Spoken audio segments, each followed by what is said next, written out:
put me and you some beans down there. Yeah, we got beans. Amen.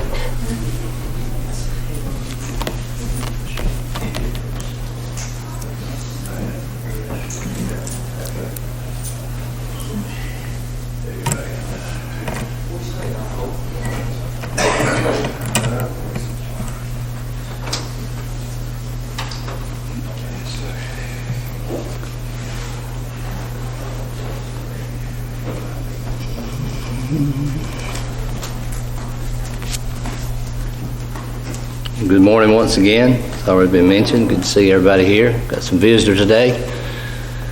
Glad you're here. Make yourself at home. Enjoy the service today.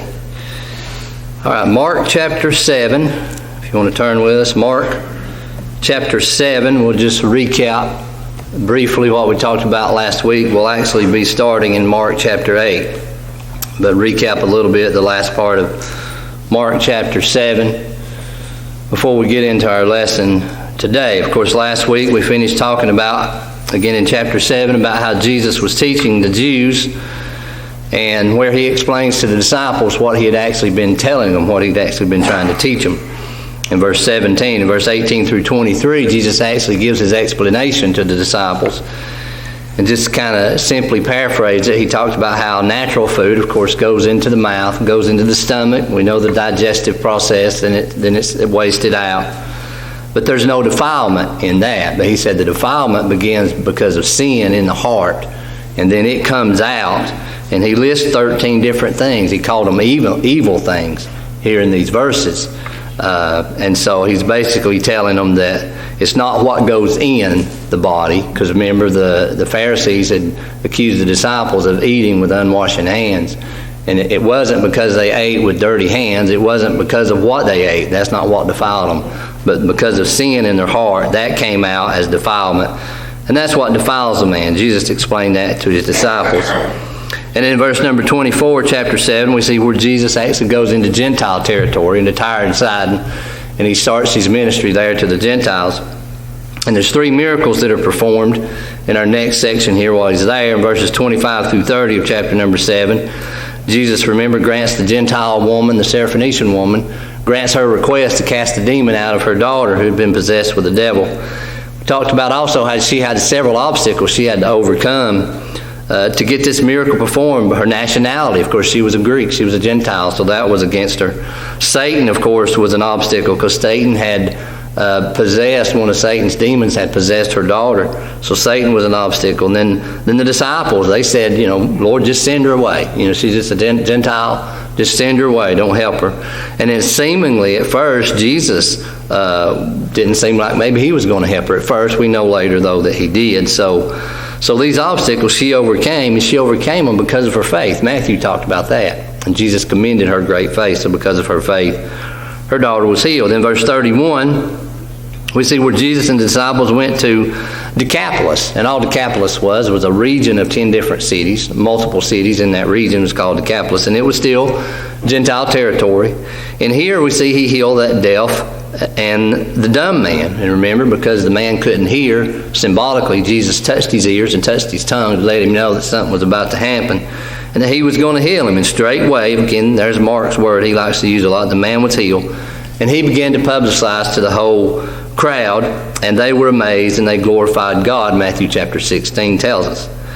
And then that got us into chapter number 8, and they're still in Decapolis there, still in this Gentile territory, and we started looking where Jesus fed the 5,000. We'd already looked at the story of the 4,000. We'd already looked at the story of the 5,000 earlier, which happened in Jewish territory, but this particular miracle happened in Gentile territory, feeding of the 4,000. Verses 1 through 3 of chapter number 8, we saw again where Jesus had compassion. We see his compassion on display again. So everywhere Jesus went, he had compassion on the people. Verse 4, we see the disciples' unbelief again. They said, how can we buy bread here in the wilderness? So we saw some doubt and some unbelief in the disciples. Verse number 5, we see where they actually had 7 loaves this time instead of 5 in the previous story, feeding of the 5,000. So that gets us down to verse number 6 here, chapter 8. So let me just start and just reread chapter 8, verses 1 through 9, and then finish up this story here, feeding of the 4,000. and then go on to our next section. But Mark chapter 8, verse number 1, in those days, the multitude being very great, and having nothing to eat, Jesus called his disciples unto him, and said unto them, I have compassion on the multitude, because they have now been with me 3 days, and have nothing to eat. And if I send them away fasting to their own houses, they will faint by the way, for divers of them came from far. And his disciples answered him, From whence can a man satisfy these men with bread here in the wilderness? And he asked them, How many loaves have ye? And they said, 7. And he commanded the people to sit down on the ground. And he took the 7 loaves, and gave thanks, and brake, and gave to the disciples to set before them. And they did set them before the people. And they had a few small fishes, and he blessed, and commanded to set them also before them. So they did eat, and were filled. And they took up of the broken meat that was left 7 baskets. And they that had eaten were about 4,000. And he sent them away. So again here, the story, the feeding of the 4,000 here, verse number 6, where we got to last week. And once again, first part of verse number 6, we see this was an organized event, just like in the feeding of the 5,000. He had them to sit down there in companies of hundreds and fifties. It wasn't a chaotic scene where they all just ran upon Jesus to get something to eat. It was organized. He made them sit down, and so they could be fed. Last part of verse number 6, again we see where Jesus once again is the one that performed the miracle, not the disciples. They may have brought the food to Jesus, but Jesus is the one that actually performed the miracle. And again, we talked about the feeding of the 5,000, how Jesus was the manufacturer and the disciples were the distributors. Same way today. Jesus, God, he's the manufacturer. He makes everything.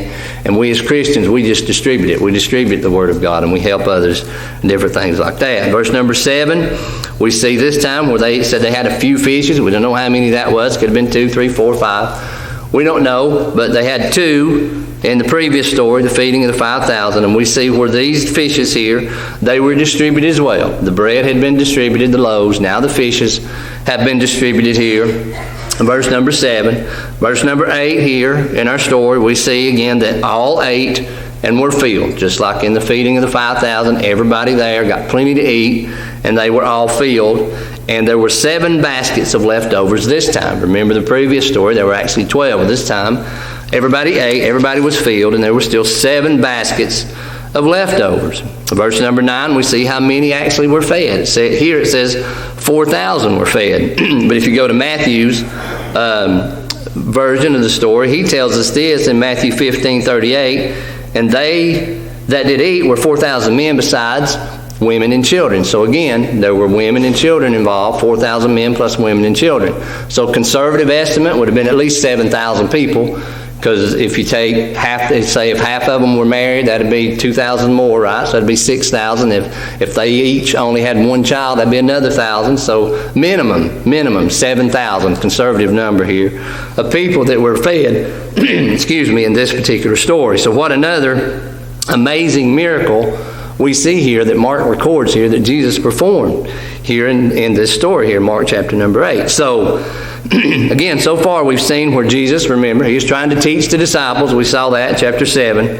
And then we see him helping the Gentiles. We've talked about 3 miracles that he performed. He cast out the demon, the Syrophoenician woman's daughter.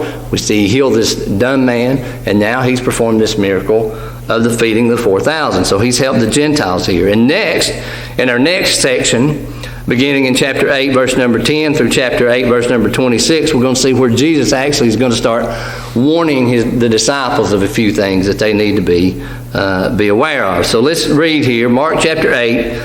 I'll pick up in verse number 10 and read through verse number 26 and talk about a few of these verses here. So Mark chapter 8, verse number 10, and straightway he entered into a ship and with his disciples and came into the parts of Dalmanutha. And the Pharisees came forth and began to question with him, seeking of him a sign from heaven, tempting him. And he sighed deeply in his spirit and saith, Why doth this generation seek after a sign? Verily I say unto you, there shall no sign be given unto this generation. And he left them, and entering into the ship, again departed to the other side. Now the disciples had forgotten to take bread, neither had they in the ship with them more than 1 loaf. And he charged them, saying, Take heed, beware of the leaven of the Pharisees and of the leaven of Herod. And they reasoned among themselves, saying, It is because we have no bread. And when Jesus knew it, he saith unto them, Why reason ye, because ye have no bread? Perceive ye not yet, neither understand? Have ye your heart yet hardened? Having eyes ye see not, and having ears ye hear not, and do you not remember? When I brake the 5 loaves among the 5,000, how many baskets full of fragments took ye up? They say unto him, 12. And when the 7 among 4,000, how many baskets full of fragments took ye up? And they said, 7. And he said unto them, How is it that ye do not understand? And he cometh to Bethsaida, and they bring a blind man unto him, and besought him to touch him. And he took the blind man by the hand, and led him out of the town. And when he had spit on his eyes, he put his hands upon him, and he asked him if he saw aught. And he looked up and said, I see men as trees walking. After that he put his hand again upon his eyes, and made him look up, and he was restored, and saw every man clearly. And he sent him away to his house, saying, Neither go into the town, nor tell it to any in the town. So here, these verses here, we see where Jesus, he's going to begin to warn the disciples of some things that they need to be aware of. Verse number 10, though, let's back up. And straightway he entered into a ship with the disciples and came to the parts of Dalmanutha. Now, straightway, here again, Mark, one of his favorite words, immediately, straightway, after the feeding of the 4,000, they crossed actually to the western side of the Sea of Galilee. And you know, in our lesson so far, they're constantly just going back and forth across the Sea of Galilee from one city to the other. But this time it says they went to the parts of Dalmanutha, and this was actually back in Jewish territory. Remember, he had been in Gentile territory, helping the Gentiles, but now he's going back into Jewish territory. Verse number 11, and the Pharisees came forth and began to question with him, seeking of him a sign from heaven, tempting him. So Jesus, once again, was met with these Pharisees, and Matthew records that there were Pharisees, and Matthew records there was also some Sadducees there. He says Pharisees and Sadducees. Now, we're not sure if it's the same ones that he encountered back in chapter number 7. Remember, the Pharisees and the scribes, they came to Jesus questioning why the disciples ate with unwashed hands. We don't know if it's the same group, may have been a different one, but either one, they only came to try to tempt Jesus and try him. And that's the only reason these Pharisees, these scribes, these Sadducees, that's the only reason they came around, is just try to catch Jesus in something, maybe trip him up, if you will. And so that's the only reason they came. But this time, they had heard about these earthly miracles and the things he had been doing, about how he had been healing the sick, casting out demons, and things like that. But they didn't want to see anything like that this time. They wanted to see a spectacular sign from heaven here. It says, verse number 11, it says they came seeking a sign from heaven. So they wanted that to prove, so Jesus would have to prove that who he was, who he claimed to be, the Son of God. So they wanted to see something spectacular. But look at Jesus' response here. First part of verse number 12. And he sighed deeply in his spirit, talking about Jesus. So he was disappointed at their request. I mean, why would these Jewish leaders, again, Pharisees, scribes, Sadducees, they were the Jewish leaders of that day. Why would God's chosen people, the leaders of God's chosen people, be so hard-hearted and so spiritually blind? Their desire for a sign just showed a lack of faith and evidence of unbelief, actually, because we know true faith does not ask for signs.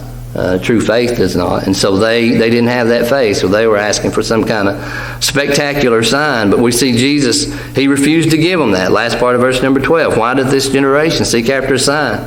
Verily I say unto you, there shall no sign be given unto this generation. So he refused to give them that spectacular sign from heaven that they were looking for. He said, basically he's saying, faith in me should be enough. Just simply believe in me, and that's all you need. You don't need a spectacular sign. Just believe, just have faith. Same thing today. We don't need all these spectacular and miraculous signs. We just need to simply believe the Word of God, have faith in the Word of God, and believe it. That's all we need to do. Just simple faith in the Word of God and in the Lord Jesus Christ. So let's see what happens next. Again, he refused to give them a sign here at this particular sign. Verse 13, and he left them and entering into the ship again departed to the other side. Now this time they went back across to the northeastern part of the Sea of Galilee. Bethsaida, actually, as we'll see here in just a minute, verse number 22, that's where they went on their next part of the journey. I think I mentioned last week when he talks about how they would get in a boat and go across the Sea of Galilee, they wouldn't necessarily go all the way across it. Sometimes they'd just get in it and just go up the coast a little ways from town to town. It was quicker that way. to get from place to place rather than walking. So that's what they did this time. They actually went back across Bethsaida, as we'll see here in verse number 22. But let's see what happens here. Now, verse 14, now the disciples had forgotten to take bread, neither had they in the ship with them more than one loaf. So, after the two miracles here that Jesus had performed, feeding of the 5,000, feeding of the 4,000, how could the disciples forget to take food? How could they forget to take bread? Because that's what a lot of these miracles had been about, right? Is food, having food. So how could they have forgotten to carry food with them, take bread with them when they went back? Seemed like they were almost as blind as the Pharisees were here in our story. Let's see what happened next. Verse 15. And he charged them, saying, take heed, beware of the leaven of the Pharisees and of the leaven of Herod. So while the disciples here were so concerned and so preoccupied with physical food, Jesus warns them that they need to be concerned with the spiritual aspect of it, not necessarily the physical. And he warns them they need to beware of the leaven of the Pharisees and of the leaven of Herod, or the Herodians. And we know that leaven here, of course, in our text, is representing false doctrines, false teachings of these Pharisees, of these scribes, and of these Sadducees. And Jesus is warning them that that's what they need to be concerned about, not natural food, but it's the spiritual aspect of it. And we know leaven, or yeast, if you will, in the Bible consistently represented evil. Here, of course, it was false teachings, false doctrine. That's evil, right? And so, in the Old Testament, how each Passover that the Jews, they had to remove all leaven, all yeast from their dwellings and from their sacrifices and the different things that they did. Exodus chapter 12, chapter 23, chapter 34, Leviticus 2, many other scriptures where we see examples of that, where God commands them no leaven during these times. So this evil, or like leaven, was small, and it was hidden, but yet it spreads, and it affects everything. It affects the whole. Galatians 5:9 says, "A little leaven leaveneth the whole lump." And so that's exactly what Jesus here is warning his disciples about. Remember, we're talking about how Jesus is warning his disciples, and he tells them if these false teachings, if these false doctrines get into their hearts and into the minds of the disciples, then it's going to infect them, and it's going to pollute them, and it's going to take the truth away that Jesus had been telling them. Because remember, Jesus talked about the tradition of the elders as far as the washing of the hands and washing of the pots and pans and things like that. Well, those are false teachings and false doctrines. It had nothing to do with salvation. It was this tradition of the elders. So he said we don't need to get wrapped up in those things. So he's warning his disciples about that. We'll see what happens next. Verse 16. And they reasoned among themselves, saying, it is because we have no bread. But the disciples here, they still thought Jesus was talking about their food. They're talking about the bread. Well, why? Well, because of verse number 17, Jesus tells them, and when Jesus knew it, he saith unto them, why reason ye? Because ye have no bread. Perceive ye not yet, neither understand? Have ye your heart yet hardened? They were still thinking about the physical bread, again, because their heart had been hardened. Remember our verse we keep talking about, Hebrews 3:12. Take heed, brethren, lest there be in any of you an evil heart of unbelief and departing from the living God. So that's what was continuing to happen here to the disciples. They had their heart was hardened, and so they didn't want to believe what Jesus here was trying to teach them. So next we see in verses 18 through 20, Jesus asked them here. He says, just kind of paraphrase here a little bit. He says, why are you so concerned and preoccupied about the physical food when I'm on board with you here? I mean, have you already forgotten how that, I blessed and brake the loaves and the fishes and fed at least 17,000 people? Because, just some recent miracles. And so he had to remind them then here about these previous miracles, about the 5,000 and the 4,000, because apparently they had already forgotten. And this had just been days and weeks before, but they had already forgotten about all this. And even though they didn't have any physical food, Jesus was on board with them. He was able to give them anything that they needed. And, we criticize the disciples a lot, and especially the children of Israel a lot because of some of the things they did, but we as Christians today, we're just like them. We forget God's blessings. Psalms 103, verses 1 and 2, we say it around here all the time. Bless the Lord, O my soul, and all that is within me. Bless His holy name. Bless the Lord, O my soul, and forget not all His benefits, but we do the same thing today. God will bless us, and then the next day, the next week, the next month, the next year, whatever it may be, we forget all about it and say, well, God can't do it again, and we forget what He's done. So that's exactly here what the disciples here had done in this particular story. So, see what happens next. Verse 21 says, and He said unto them, talking to Jesus, and He said unto them, how is it that you do not understand? So, it appears here by Jesus' question to them that they still maybe didn't fully grasp at this particular time what Jesus was trying to say to them, and how they needed to just have that faith. They needed to believe in Him, that He could supply all their needs, and they didn't fully grasp probably what He meant about the leaven of the Pharisees and the leaven of the Herodians. And they still thought He was probably talking to some about natural food. So they may not have fully grasped it here, understood it here, but eventually we know and we see that they did eventually get what Jesus was trying to tell them. He had to tell them over and over again, just like us today. He has to teach. If we don't learn the lesson, He has to keep teaching us, right? And so that's the same thing with the disciples here. We have to just keep being taught till we learn it. So, okay, in our next few verses here, we see a miracle here. One of two miracles that Mark was the only one to record. None of the other writers of the gospel recorded these two miracles. One, of course, was the deaf man that He healed back in chapter number 7 we talked about.